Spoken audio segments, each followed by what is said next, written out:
We were just talking about you becoming getting cast on Candid Camera. Um, Oh, with the hat, a yeah, beret. you arrived with a beret, and did you meet with Alan Funt at that point with the beret? Yes, I met with Alan Funt. And how'd that go? And I went, and he talked, and he sounded. He told me he admired my work and that, and just the thing. But and he seemed. I had a feeling I didn't get the job. I don't know why, but I didn't. That was my feeling, and I got a telephone call from Tom O'Malley.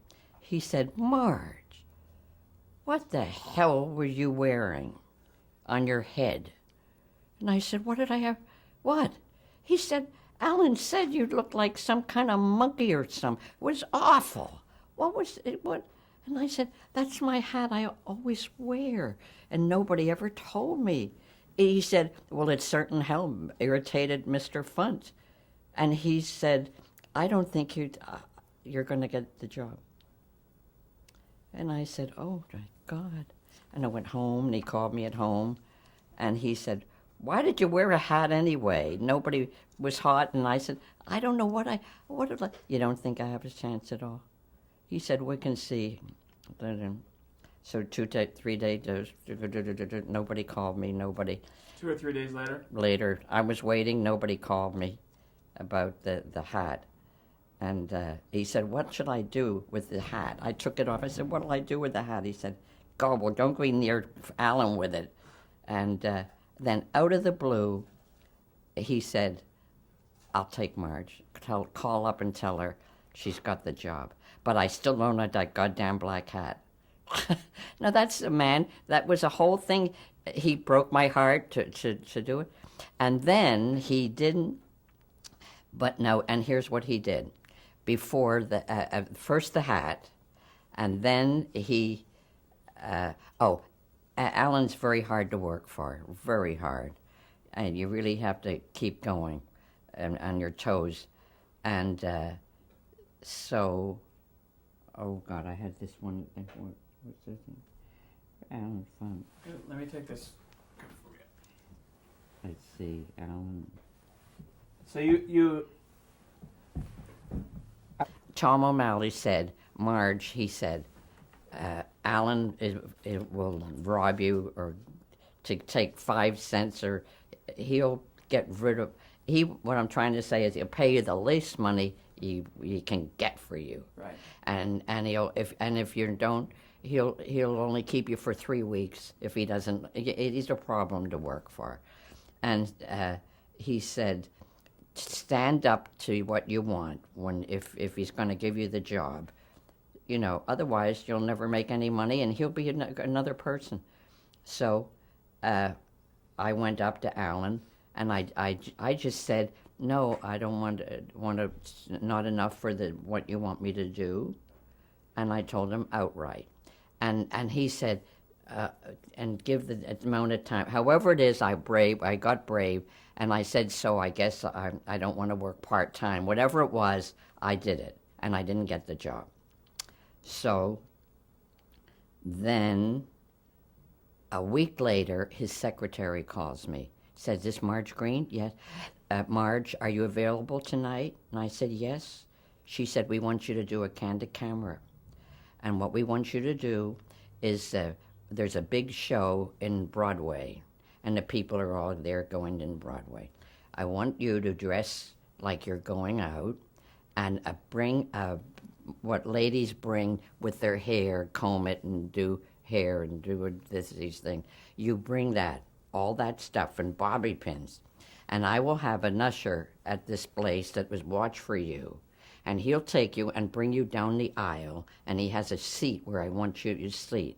Then there's a runner on the stage, and just on you. Just the red thing is there, you're there." So I went to the theater, and the usher picked me. I saw him. I went in, sat down, and everybody was seated, lady, just a normal waiting for the show to go up. And I opened my thing, and I took my comb and started to go, and then I took spray, and I had the whole audience wife hit a man because I turned around and said, "Could you hold my hair, hold my bobby pin to this?" And I had this guy doing, and I just did everything. It was hysterical. And the usher came, and because all the soap from that was choking the people, From the hairspray? from the hairspray, and I really, and I just kept right on doing all these terrible. And I asked one, how do I look? And the husband said, "You look pretty good." And his wife went, "Stop talking to her like that." And we were getting it all, and it became a big bit. And from then on, I was 6 years. On Canada Camera. Mm-hmm. So it was actual play, and they had positioned cameras around the audience there. Yes, he just was one. Yeah. He just had the usher that said, "You can't sit here on the edge," Yeah. And then he it's like that. And then I moved in a little bit. He says, gets me in the center part, and that's how I got. And that was how he hired me when I got that. Did you get the money you were asking for? Yeah, not quite, but yes. And so he worked you down a little bit. Right. And you were hired as a writer and actress? I didn't do too much because I was for ideas. I had some ideas, and Dorothy, the whole batch of famous people tried to write, but they wanted me more for the acting. But I did get, if I got an idea, I gave it to him, and he would pay you. But he So ruined you're mostly just for as acting. an actress. Yes, an actress. Right. And when you earlier described Alan Funt was difficult to work for, in what way? Oh, I can't. I have to think of it. So many people ask me this. He's certainly passionate and a perfectionist. Everybody says that about anybody at one time. Let's see, how could I put it?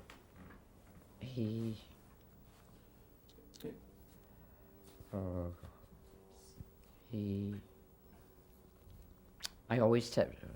Oh, God. Thank you. Right, you're welcome. He was a constant, every minute was taken up with Alan Funt. He never slouched or anything.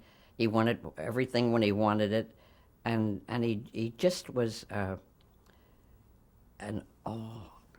of can't get it out of my head. I had a description one time, I lost it. Was he a perfectionist? Oh yes, a perfectionist, and let's see.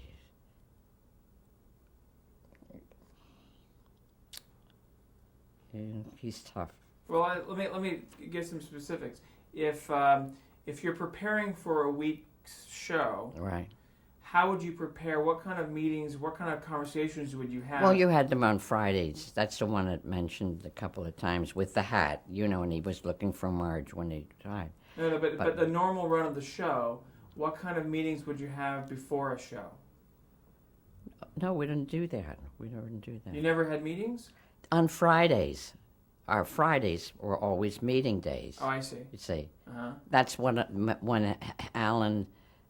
Tom O'Malley told Alan Funt he could find a person, me, and I went with the hat. Right, I understand. I came out of that meeting. Right. But in the normal, for the next 6 years, what kind of meetings did you have with Alan? If you were to prepare for... No, he would make up his mind and not change and not be having a meeting any day. And then he would call a meeting. Then he would... How were these meetings, when you did meet, how were they? Oh, they were just let me see how I could do that.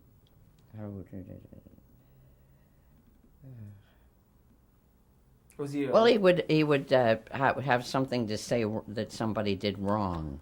What you did. I asked you to bring my hat, and you didn't. Whatever.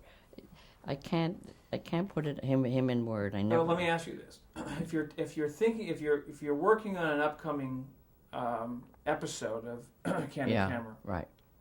And let's say you had suggested an idea, and he decided to go with that idea. Right. Were the meetings to talk about how best to run the gate? No, never to run the gate. let's see. Go. Say something there that I caught. Whatever you just said, then say it again. Well, I'm just trying to get a sense of how you would you rehearse the pranks? Would you would you talk it through? Would you find out? No, what it's he was a man that wanted what he wanted right away. You know, scream across the room, "Go get me this, go get me that." Anybody can do that. There was something in Alan Funt, and I can't get it out.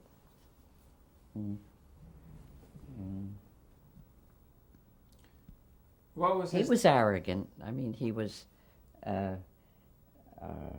He'd let you know, and not kindly. Oh, I'm sorry, not kindly. He was with money, very canny with money. He would, just like what he would pay me, or something, even though he was making millions. But the crew would be the ones that would argue with him. One of them was forever. One of the cameramen were at the union all the time because he's not paying the right. I don't want to talk about that part because I don't like that. He was just a very strong guy. He knew what he wanted when he wanted it, that's for sure. He had, and believe it or not, he did have a funny sense of humor, So that's all that was necessary with him because he wanted, and he worked very hard. He would get ideas in his sleep. Just like you hear, I write it and by my desk, the next day we have it done. So he was just saturated with candid camera. That's why you can't really take him apart because his love is, and towards the end, he left most of the work to, we already knew what we did. He didn't have to bother grooming us or doing it. He was a passionate man, and it had to be nice, the perfection, that is right. And let's see. And he had all the colleges came to and studied. We had a man walked in to a restaurant, and we had a bit that this gentleman in a restaurant, and it was in the back. And Alan had the idea that they would have a table with a chair and everything, and then I was the waitress, and I would give him the thing. He'd sit down and take his order, and that was it. Then somebody would come and tell him, "Are you?" Somehow we'd get the name. I forget how we did that, but "Are you?" Yes, Mr. Jones. And Mr. Jones would. Are you wanted on the telephone? And when he came back, there was no table, no chair. And this man came back and said, "Where's my chair?" Was there a chair here? Oh, and he would go. And see where I'm the girl, the waitress, and Tom is like on the other side. And he said, "Oh," and he said.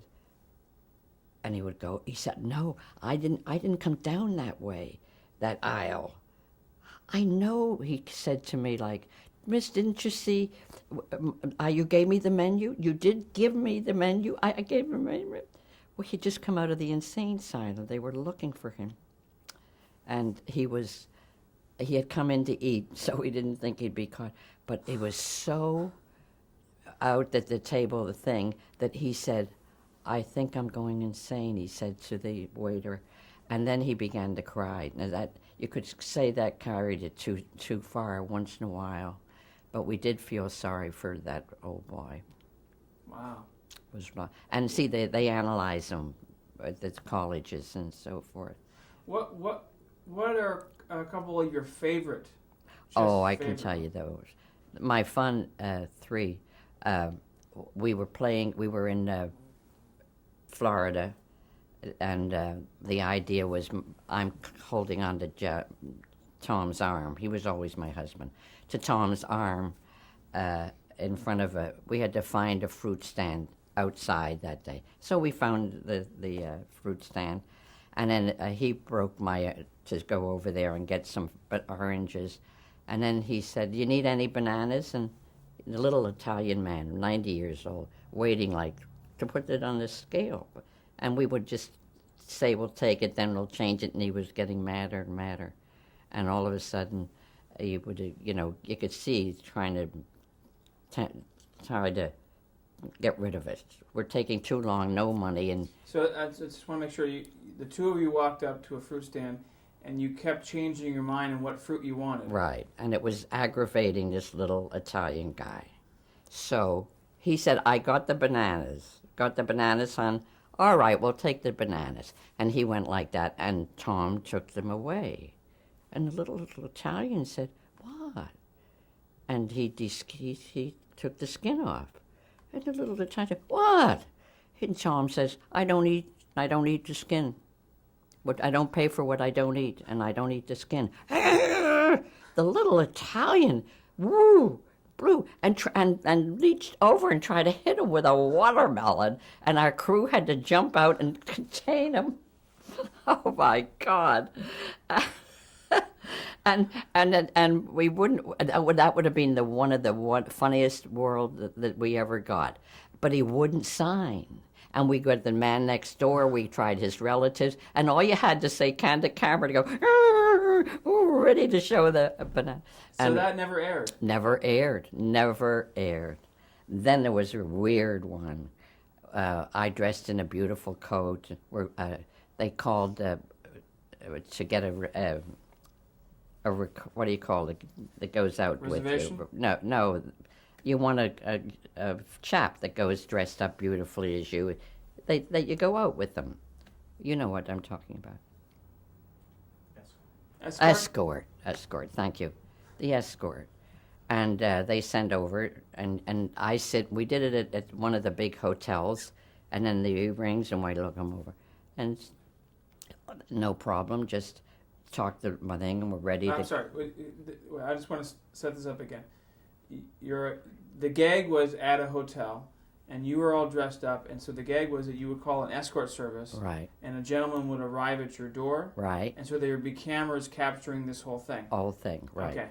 And I would, just would talk about what we're going to see, and they were all gentlemen, all dressed beautifully. They knew it, and I looked nice too, and all of a sudden. The phone rings. They rang the phone, and I sort of picked it up, and for some reason, I don't know why.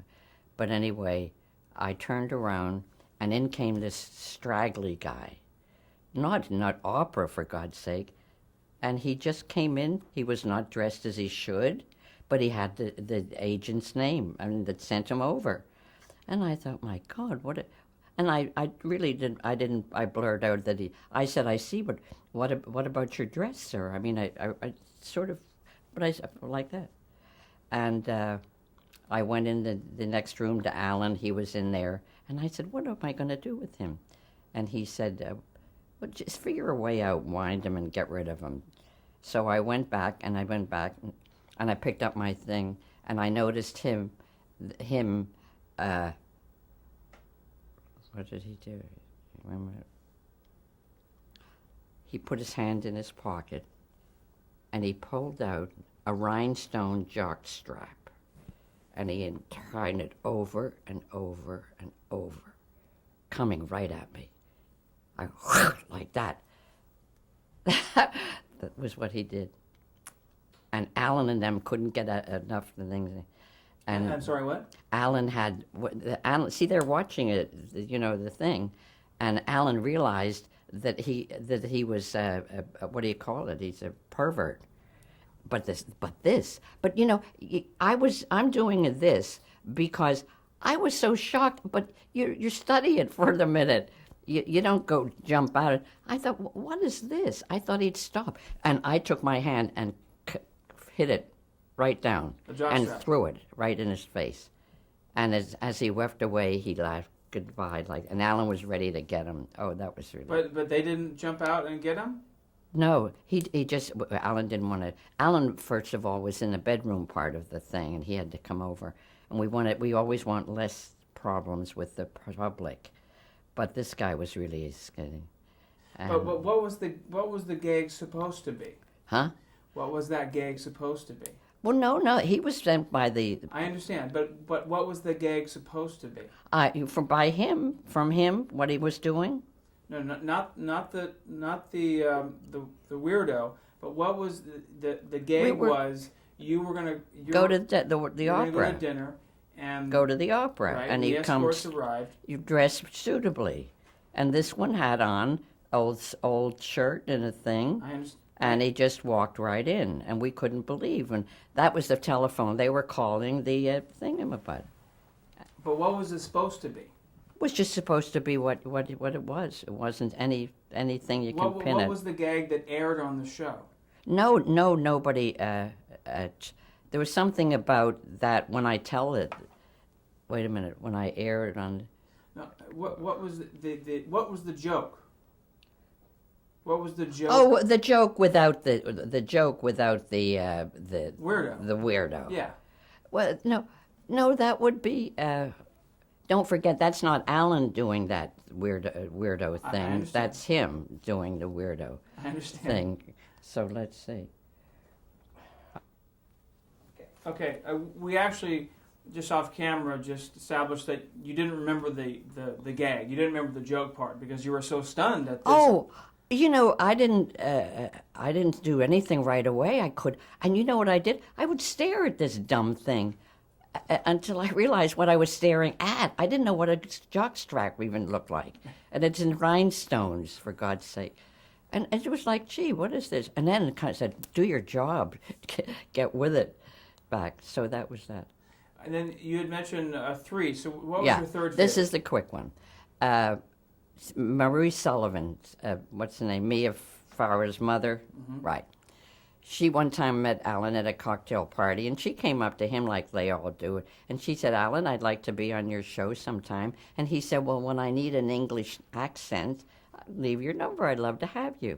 So time goes on, I guess, and Alan needs a British accent. So he calls up Miss Sullivan, and she's thrilled to death. And he gives her instructions, tells her to get in the car and come up. And this is the bit. She's to play a woman who is British and who is now in America visiting friends. And these friends are going to a baseball game. And she never heard it, she doesn't understand. And she wants her to give her a few things of what the game is all about. And Alan takes her to outside the supermarket and gives her a card. And he said, now you stand there and at the cart, and as the women come out, you ask them. You stop and ask them. And she said, I understand. So a woman comes out, and she's pushing her cart next. So all Miss Sullivan has to do is go like that and stop. And she doesn't do anything. She just stands there. And another woman comes out, and Alan's going, ask her. Nothing. And Alan says to the crew, what is this? And she just stands there like that. And Alan goes up to her and says, what's wrong, Miss? You're not speaking to the ladies. She said, but why should I give her the right side? And Alan said, the right side? She said, my best side is the right, and you have to turn the people around from her. And sent her home in a limousine and called me. But she looked beautiful on both sides of her thing. But she took her money, and that was it. So then you went and did the gag. Oh, yeah, I had to do it, yeah. And you would just ask, what is baseball? Oh, yeah. What is it? One of the women came in, said and then he hits the Empire. Is one of the women that I had to do that got on. So one of the responses was the woman said, baseball is where they hit the Empire? Yeah, or what is, and that little thing is there is the dirty. Where is the dirty plate, the little flat? And the woman's telling her all this. It's not even a baseball game thing. She's heard this from men. What is a plate? Like a plate. and that we were going to go. So Alan put her on that the evening on the big night because he had to do. She said, "When am I going to be on?" And he hadn't told her that she wasn't going to be on, but he relented and put her on, and in a nice way. Or no, she announced it. She came on. She said, "I was there, and I asked the women, what about baseball, and all of that." But oh my God. And some of them were really funny. But umpire, I remember. The empire instead of the black lady. Why, he's that empire. You hit the empire, it goes like that. And she was really funny. And, but she's, and listen, they really mean it with this left and right in Hollywood, you know? My best side. Yeah. Gotta get my best side. Oh, and yeah. She was astounded that he did this to her. And she told when she went home, she told her daughter, she said, huh. All he wanted to do, but he said, I know my right side and I know my left side. In looking back at all the television you've done, what's your favorite show? Or what's your favorite moment? I can't, honestly, I'm too tired right now. I gotta Marge go. and Jeff, or I mean, where it was your own show and. I can't answer honestly. I'm answered out. You're answered out. Yeah. I've had no sleep for 2 days already, but let's see. What did you say? Ask me there. What your favorite moment was, or favorite too many. show, I could alarm. I mean, when you were working for Ernie Kovacs, for example, that was, I would think, challenging but also frustrating and. Could put frustrating down, yeah, because you never knew what he was going to do anyway. Yeah. Did you like working for Ernie Kovacs better? I always liked to work for anybody that I worked for, and let's see. And having your own show must have been fun. Marge and Jeff, you mean, or Yeah. which? Yeah. Oh, yeah, all of them. It's getting so hot in here again. Can you feel it? Well, that's it. I wanted to thank you for sitting down with us. No. Thank you very much. Right. Oh, Okay. you're a hard master. I know. Right.